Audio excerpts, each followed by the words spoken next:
Donald Trump, who came to power and made such controversial and surprising decisions that the world is still dealing with its effects. And the topic I'm going to talk about today is not only affecting America, but also the entire world economy. I am talking about President Donald Trump's tariff policy. The same tariff policy, the day it was announced, the day that tariff policy was brought to the world, was promoted by the White House as a day of freedom or salvation. This policy is becoming a cause of fear for the public, uncertainty in the stock market, and economic crises. Today, the effects of this policy will take into account the possible consequences of public reaction and the global economy. So let's see what the story so far is. At the beginning of his second term as president, Trump announced that he would rebalance global trade. His complaint was that there is no balance in the global economy. America orders things from many countries and does not impose taxes on them. But when American products go to those countries, they are very terrified of them. And in this way, he came up with a formula, and according to which country there is how much tax, he imposed a tax on them. Do share it with your friends and family members so that they too can get knowledge about it. Xi Jinping won the first round. Trump's U-turn. Electronics items duty was reduced. China's great victory. Is the world still moving towards a very difficult economic era? Why are people expressing distrust in Trump? Has Trump understood his wrong tariff policy? Has he realized this? Has his tone changed? Or is Trump still adamant? There is only one person in the world who gets up in the morning and comes to the media and makes a new announcement, and the whole world jumps after him. People don't understand how to react to this decision, and that person is apparently the president of the strongest country in the world. Yes, I am talking about Donald Trump. On them. And the day he calls it the day of salvation, he had a very big cardboard in his hand and he announced it. And after that, a scene started. And this is the cause of concern in the whole world. Yes, on April 2nd, 2025, through an executive order, he first tariffed 10% of all countries and reciprocally tariffed some countries, including China, as I am telling you. After this, the story was that the rest of the world was on one side, but China reciprocally tariffed. And I don't want to use the words that President Trump used, that the world is coming and kissing my feet. He said something else in English, and it is requesting me, complaining, crying, that take back the tariff from me and do this.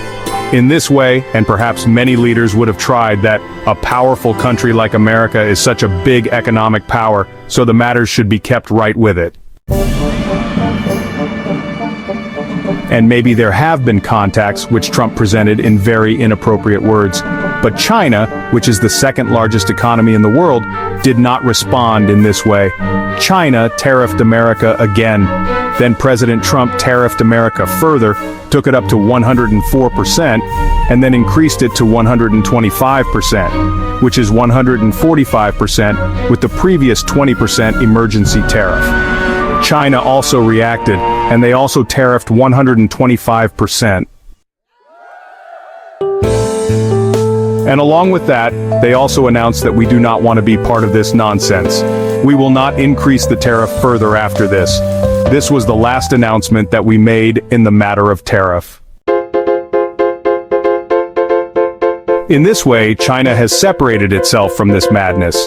The White House claims that they will strengthen the U.S. tariff economy, will sell local manufacturing, and will launch a laser attack against unlawful trade.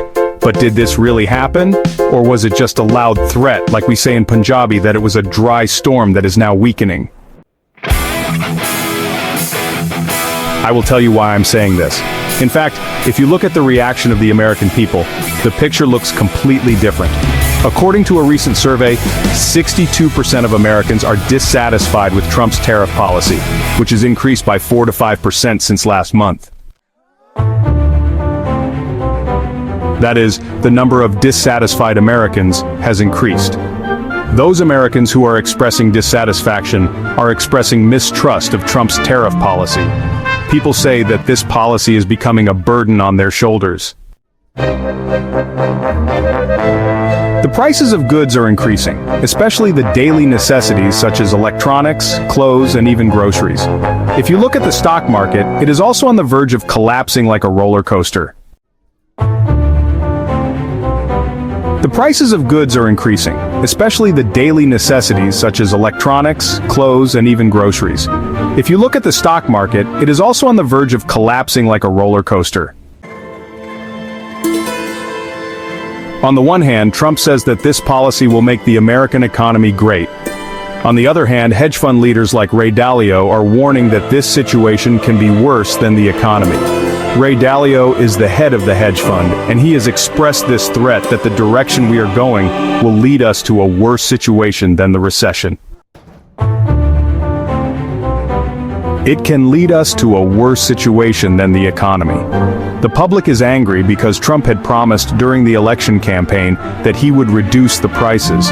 But now, when shopkeepers and companies are putting the burden of tariffs on consumers, people think that they have been deceived. On social media, hashtags like Trump tariff fail are trending. People are expressing their disappointment, distrust, dissatisfaction, and anger. Now let's talk about the most interesting turn. Trump made a lot of moves. He made a lot of announcements, gave a lot of threats, his tone was arrogant, and he said to China that their attitude was rude. The Chinese did not talk to me politely. They have been rude. That is why I have increased the tariff by 145% in anger. Just like he is the king of the world, and the rest are his subjects. He is the king, and we are his subjects. We are his subjects. Trump gave a lot of threats to China that he would teach them a lesson, but then something strange happened.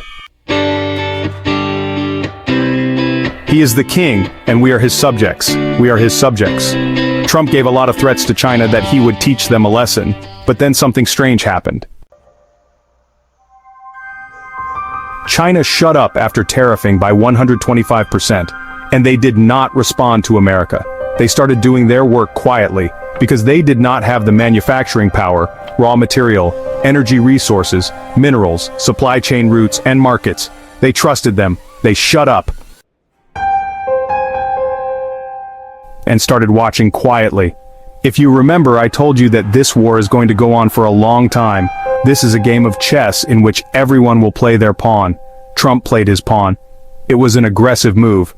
But now it seems that Trump is regretting his move. Or at least he is worried. Because on April 12th, it was suddenly announced that smartphones, computers, and other electronics have been excluded from Trump's reciprocal tariff. In a way, this is a partial victory for China. I read a beautiful sentence in English newspapers. There is a staring competition when two people look into each other's eyes, and the competition is to see who will blink first. So people say that Trump blinked, that Trump blinked first. In a way, this is a partial victory for China. So people say that Trump blinked, that Trump blinked first. In a way, this is a partial victory for China. Because 18% of China's total production is based on electronics. Now, why has this tariff been given? White House Press Secretary Caroline Leavitt says that Apple and other companies have the ability to start manufacturing in America, and they have allocated $500 billion for it. But the question is, if Apple can really make an iPhone in America, then why has this tariff been given? Tim Cook, as I told you in a previous podcast, I was watching an interview with him. He said that we don't go to China because we get cheaper labor there. We go to China because we get skilled labor there. So in this case, should we believe Caroline Leavitt's claim that Apple can really make an iPhone in America? If that was the case, then America would have started this. And anyway, setting up the entire technology, setting up factories, training manpower, is not an easy task, and its entire supply chain moves and deteriorates. Trump doesn't have that much time to establish all of this. So if this is not a sign of Trump's downfall, then what else could it be? Furthermore, the basic tariff on electronics has been set at 10%, not 20%, but the 20% emergency tariff is still in effect. In other words, the tariff on some electronics can still be effective, but anyway, the entire 145% will save the American people. Now let's see what are the electronic items that Americans use the most and which are the most effective. So among them, the most commonly used things that are made in China and used in America are iPhones and computers. 25% of Apple's iPhones are made in China, and the remaining 15% are made in countries like India and Vietnam. As far as computers and laptops are concerned, 88% are made in China. American companies will have some stock, but it won't last long. As soon as the stock runs out, prices will increase. For example, if Apple manufactures outside China or imposes a complete tariff on its consumers, prices will increase. Now let's talk about the comparison of prices. iPhone 16 Pro Max 256 GB is priced at $1,199. If 145% of the total tariff is transferred to the consumers, its price can go up to $1,999. That is an increase of $800. But since electronics has been exempted from the tariff, there may not be an immediate increase, but due to the 20% emergency tariff, some increase is possible. For example, this price can go up to $1,449. Similarly, a high-end laptop like Dell XPS 13 is priced at $1,299. With an increase of 145%, it can go up to $2,173. Now with a 20% emergency tariff, this price can go up to $1,569. Now this kind of increase in prices is a big shock for American consumers. It is a headache. It is a worry. Those people who have already been affected by inflation are worried. Now let's talk about the economic crisis that is emerging in America. Trump's tariff policy has shaken the global stock markets. Japan, Europe, and even the Asian markets have seen a sharp decline. IMF Managing Director Kristina Georgieva has warned that these tariffs can prove disastrous for global trade. For the American economy, experts like the Waterton model of the University of Pennsylvania say that these tariffs can reduce the GDP by 8%, and the average household can suffer a loss of $58,000. On a global scale, this situation can have the financial crisis of 2008 because supply chains are being affected and trade is declining. Countries like Vietnam and India, which manufacture electronics and are becoming the centers of electronics, can also be affected. China, which is an important pillar of global trade, has turned its resources towards other countries, which can further change the balance of global trade. If I tell you about China, Xi Jinping is currently on a tour of Southeast Asia. He has visited Vietnam, Cambodia, Malaysia. In fact, his New Year is going on in Cambodia, and there's a holiday everywhere, but he is only playing the role of a carpenter for Xi Jinping. Along with this, he is also talking to Malaysia. China is not looking for new markets among its friends, but it will also be a big challenge for those countries because Chinese products are cheap, and they will have to decide whether their own products and the products of their own country will not affect them much. But anyway, China is in a different mode and it seems to be more responsible.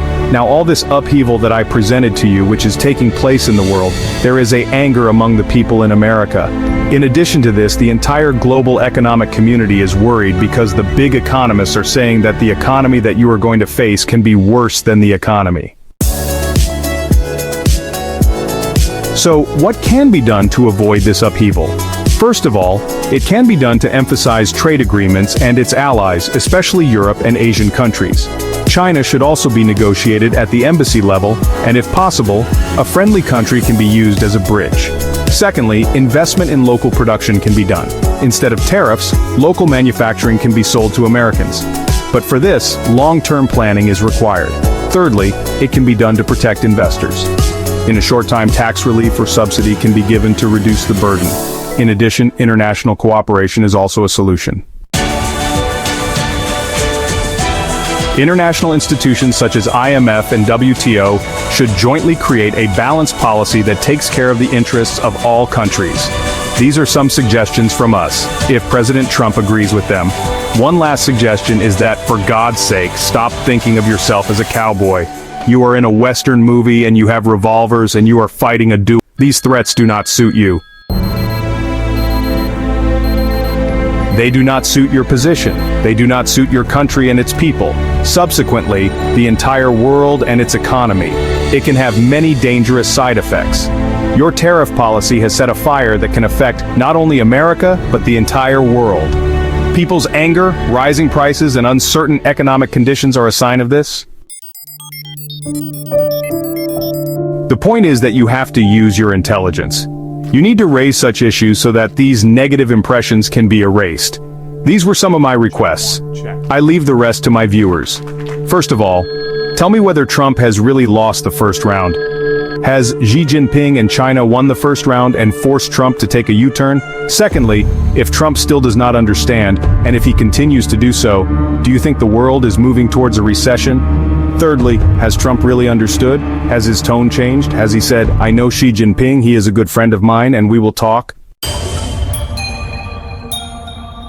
This conversation seems very different from the conversation in which it was said that China's tone was arrogant. Do you think that Trump has understood and has lost the first round, and how will he fight the next round? China has won a moral victory and the whole world is looking at him as a responsible superpower. When he said that we will not increase the tariffs and we will not become a part of this madness, he was trying to upset the whole world. People are paying more attention to China. In my opinion, America has suffered a loss. America has lost the first round. America has suffered a loss. America has lost the first round. What do you think about this? Has Trump understood that he did not win and that Xi Jinping has won? Do let me know. That is all for today. Thank you.